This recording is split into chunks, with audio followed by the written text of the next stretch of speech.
Hello friends and welcome to another interesting episode of Cinetel. आज जिस movie को हम रिव्यू करने जा रहे हैं उसका नाम है ब्लेड रनर 2049, जो कि एक साइंस फिक्शन मूवी है। इस मूवी के अंदर दिखाया जाता है कि एक कॉर्पोरेशन जो होती है फ्यूचर के अंदर ह्यूमन क्लोन्स क्रिएट करना शुरू कर देती है, जिनको रेप्लिकेंट्स कहा जाता है। ये रेप्लिकेंट्स होते हैं बेसिकली इनके कुछ पुराने वर्जन होते हैं और कुछ नए वर्जन। तो जो नए वर्जन होते हैं उनका काम इंसान के लिए एज अ स्लेव काम करना होता है। इनके अंदर आर्टिफिशियल प्रोग्रामिंग इंटेलिजेंस की मदद से प्रोग्रामिंग डाली जाती है और इनको प्रोग्राम किया जाता है। तो इनकी बॉडी ह्यूमंस की तरह होती है, ये सोचते भी ह्यूमंस की तरह हैं, लेकिन इनके अंदर सोल नहीं होती। और जो है एक हद तक इनके ऊपर जो है एक रिस्ट्रिक्शन लगाई होती है कि ये इंडिपेंडेंटली सोच नहीं सकते। तो यहाँ पर हमें नज़र आता है कि इनके जो पुराने वर्जन होते हैं इनको ख़त्म करने के लिए जो है नए वर्जन क्रिएट किए जाते हैं, जो पुराने वर्जन्स को जाके ख़त्म करते हैं, जिन्होंने एक हद तक कॉन्शियसनेस अचीव कर ली होती है। तो कहानी का आगाज़ जो है हमें नज़र आता है कि फ्यूचर के अंदर लॉस एंजल्स सिटी के अंदर होता है, जहाँ एक ऑफिसर जिसका नाम के होता है, जो कि ख़ुद भी एक रेप्लिकेंट होता है, वो लॉस एंजल्स पुलिस डिपार्टमेंट के लिए काम करता है।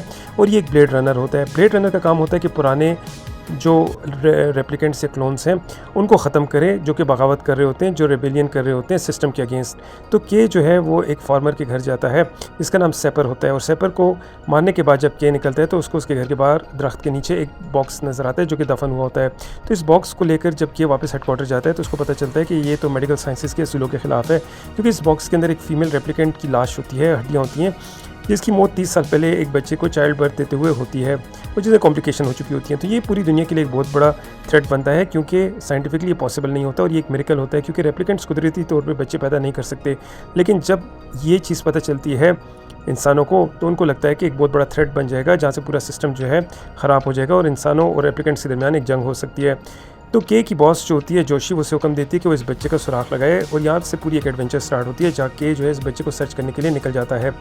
इसका मकसद ये होता है कि सिस्टम जो है वो डिस्ट्रॉय ना हो, क्योंकि अगर एक ऐसा बच्चा जिसको रेप्लिकेंट्स ने जन्म दिया है और अगर रेप्लिकेंट्स जो है इस तरह बच्चे पैदा करने शुरू कर दिए तो पूरा सिस्टम जो है वो डिस्ट्रॉय हो जाएगा, क्योंकि वो कॉन्शियसनेस अचीव कर लेंगे और ह्यूमंस की स्लेवरी से निकल जाएंगे।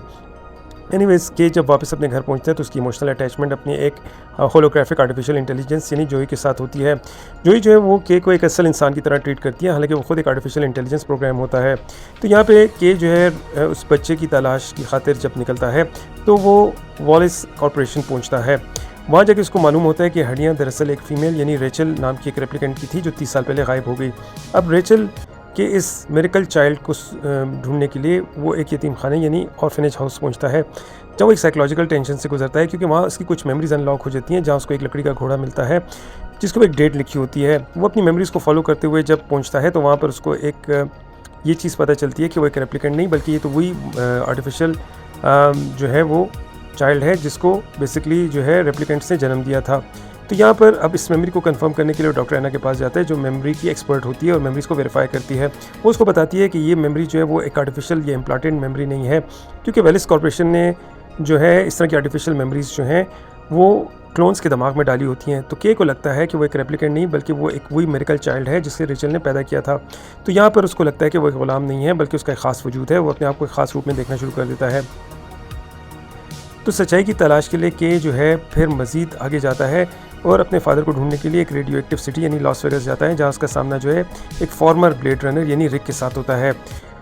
अब रिक बेसिकली रेचल का हस्बैंड होता है और इसी बच्चे का बाप होता है।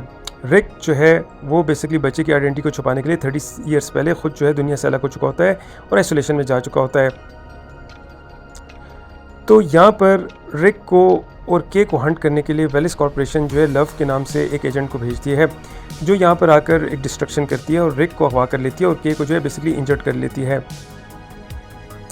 तो यहाँ पर फिर के को जो है रेप्लिकेंट्स बचाते हैं, वो रेप्लिकेंट्स जो कि कॉन्शियसनेस अचीव कर चुके होते हैं और फ्रीडम मूवमेंट का हिस्सा होते हैं।